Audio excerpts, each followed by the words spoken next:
Knowing time might be short, the nation began to mobilize. Around a small nucleus of trained professionals, a mighty fighting force had to be built.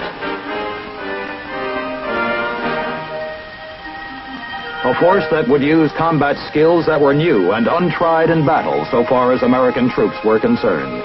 The enemy had shown the effectiveness of such modern skills all too clearly in Europe.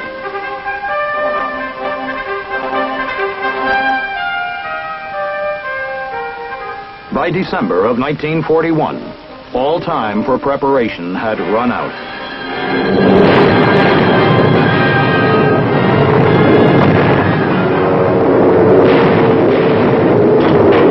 With what there was left, of what she had ready, America fought back.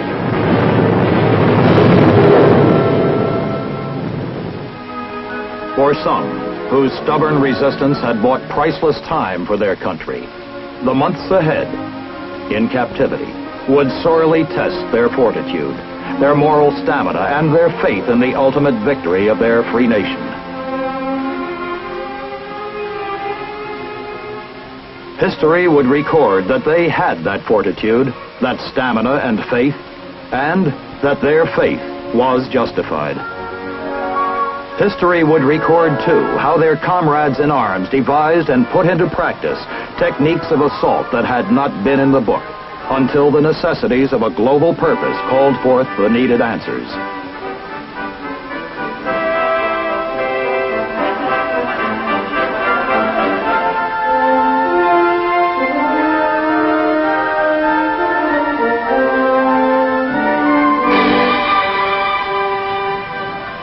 The massed amphibious assault, first perfected in the Pacific and in Italy, would be put to use later in the greatest landing ever attempted in the history of man.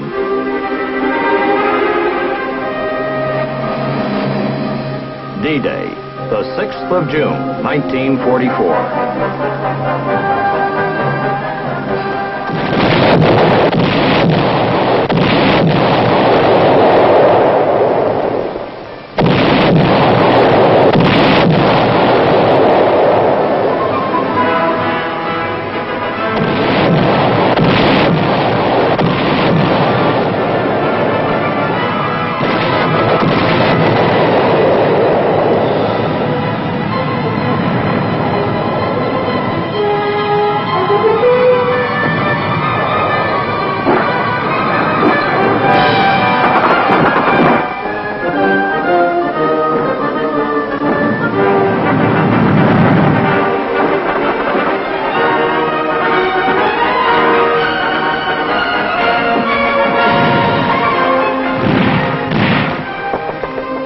The task which had been set for them came perilously close to being impossible.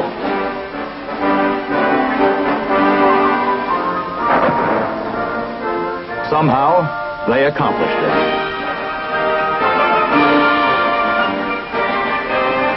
They established a massive beachhead and turned their faces and their weapons inward upon the enemy's heartland.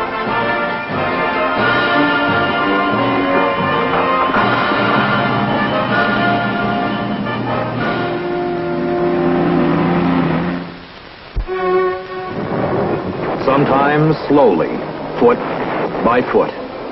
Sometimes swiftly, mile on mile, they pressed forward, with the total force of America's now hugely expanded productive capacity behind them.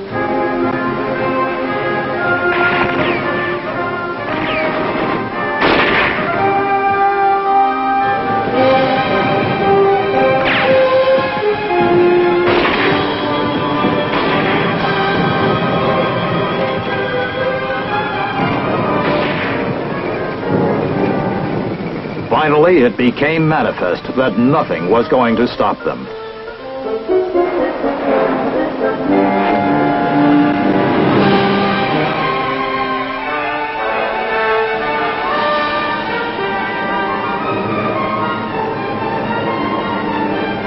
There came a time at last when the inevitability of the war's outcome became clear, even to the determined and resourceful enemy.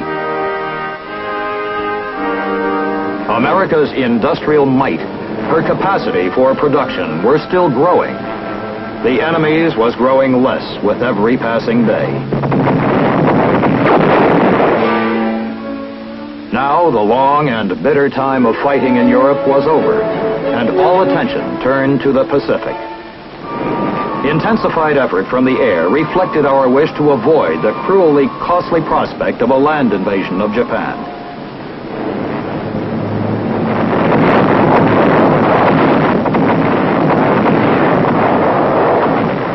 A new era began the morning a single bomber, instead of the usual hundreds, delivered an ultimatum.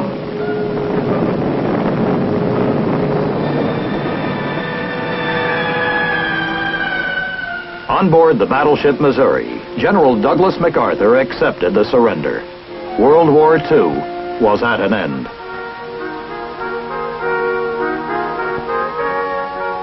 Hundreds of thousands came home. A great many others did not. And on far beaches lay rusting reminders of flame and bitter violence. Time and the sea would erase them, but the nation's debt to the men who brought them there would remain.